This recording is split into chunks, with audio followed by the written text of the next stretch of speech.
Кезлевде Кырым татар музыкасы яңгырай. Монда Кезлев капысы адылы Кырым татар медениеті фестивалі өткеріле. Бу сефер фестиваль енді 21-ші сефер кечеріле бу жерде. В рамках фестиваля на протяжении 2 дней в исторической части города в сквере Ашика Умера работает выставка мастеров декоративно-прикладного искусства. Организатор фестиваля Кезлев Капусы, Департамент культуры, спорта, молодежной политики и межнациональных отношений администрации Кезлева. Здесь рассказывают, у праздника есть свои традиции. В рамках этого фестиваля мы провели уже сегодня в Краеведческом музее ашикские чтения.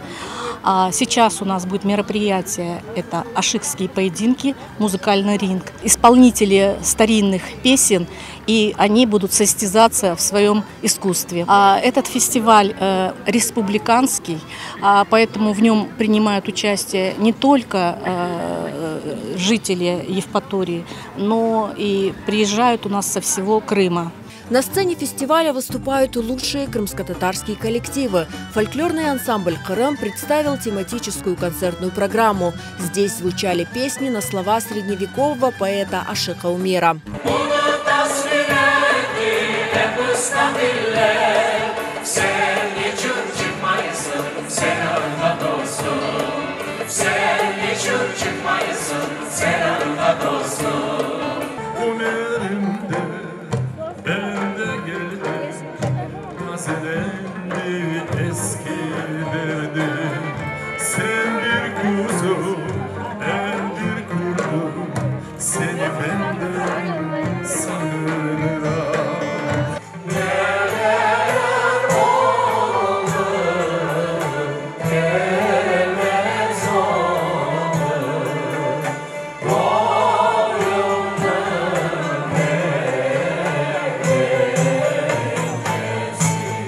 Перед гостями выступил и хореографический ансамбль «Фидан». Фестиваль Кезлев Капусы привлек внимание гостей, которые не отрывали глаз от сцены. Мен бу кадими шерге келгеним, мен ичимден гурурланам. Нечун десеңиз, мен бу бабамны шері, бабамны мында яшлыгы кечти. Бу шерге бабам келип яшаганы имканият olmadı. Но мен келдим.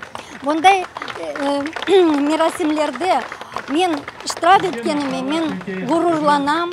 Мне, например, все песни понравились. Танцев не было еще, но песни были замечательные. И вступления хорошие. Вот это музыканты, которые сидели в полосочку. Такое, как увертюра это к этому концерту. Замечательно. Очень красиво танцуют и хорошо играют музыку. Мы просто случайно проходили и на прекрасную музыку вот подошли, здесь задержались и любуемся теперь тем, что здесь представлено. Одна из интереснейших традиций фестиваля Кезлев Капусы – это кружение дервишей. Как известно, единственная сохранившаяся в Крыму обитель Текия дервишей находится в Кезлеве.